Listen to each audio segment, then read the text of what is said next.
আলহামদুলিল্লাহ, আর কয়দিনের মধ্যে রোজা শুরু।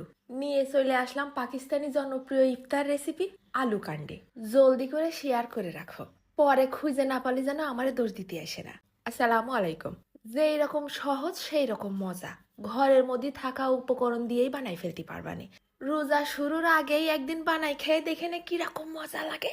তা নিয়ে নিছি বড় বড় সাইজ দেখে 3টে সাইডে আলু, গোশে দেওয়ার মতো সাইজ করে ধাপড়া ধাপড়া করে কাটিয়ে নিছি। তারপর এরকম লম্বা লম্বা শাসলিকের কাঠির মধ্যে গাইথে নিচ্ছি। তোমাদের মন চাইলে তোমরা নতুন নতুন ঝাঁটার কাঠিও নিতে পারো। ঠিক এরকম করে সব আলুগুলো গাইথে নেব। খুব সাবধান, হাতে যেন আবার ফুটাই ফেলে না। হয়ে গেছে আমার আলু গাঁথা। এইবার একটা কড়াইয়ের মধ্যে 8 জগ মতন পানি ফেলাই দিলাম। তার মধ্যে দিয়ে দিচ্ছি বেশ খানিকটা নুন, আর দুটো সাইডে জিরা কাঁচা ঝাল, আর একটুখানি হলদির গুঁড়ো। ঢাইকে দিলাম কিছুক্ষণ, পানিটা ফুটে উঠতে লাগুক। যেই পানিটা ঘোড়ার মতন টকবক করে ফুটা শুরু করেছে, তখন আবার ওই আলুগুলো ছেড়ে দিছি।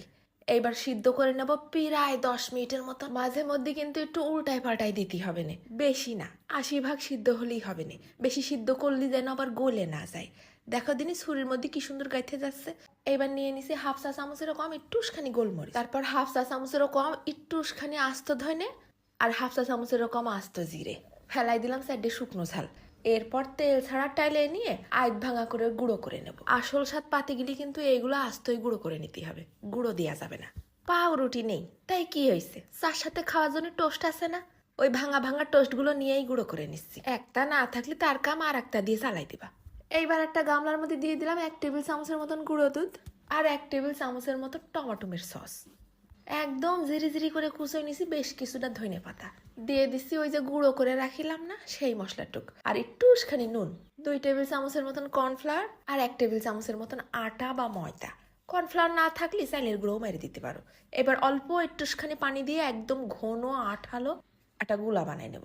বেশি পাতলা হয়ে গেলে কিন্তু আবার আলুর গায়ে লাগবে না। ভিডিওতে দেখো কিরাম ঘন, ঠিক এইরকম ঘন হবে যেন আলুর গায়ে একটা পরত পড়ে যায়। গুলা মাখাই নেওয়ার পর আলুর গার পরে টোস্টের গুঁড়ো মাখাই নেব, কোথাও যেন টোস্টের গুঁড়ো লাগতে বাদ না পড়ে। এরকম করে সব আলুর কাঠিগুলো আগে বানাই রেখে দেই, তারপর চুলোই দিবানে। তেলটা গরম করে নিছি, বেশি না, 5 থেকে 7 মিনিট আলুর গায়ে রং ধরা পর্যন্ত, কারণ ভিতরে তো আলু আগের থেকেই সিদ্ধ। উল্টে পাল্টে চারিপাশ কিন্তু ভাইজে নিতেই হবে না। দেখিছো কি সুন্দর একটা কালার হয়েছে, দেখলেই মনে হচ্ছে এখনই দাঁত নিয়ে কটা কামড় বসে আসে। আলুর উপরটা হেভি মুসমুসে, আর ভিতরটা একেবারে নরম। একটা একটু টিপে দেখায়, দেখো দিনই গলে যাচ্ছে। এইরকম করে বানায় পোলা পানের সামনে দিবা, সস মাখাবে আর গালের মধ্যে চালিয়ে মারবে। তা সস ছাড়াও কিন্তু মেলা মজা। আলুর উপর দিয়ে একটা পরত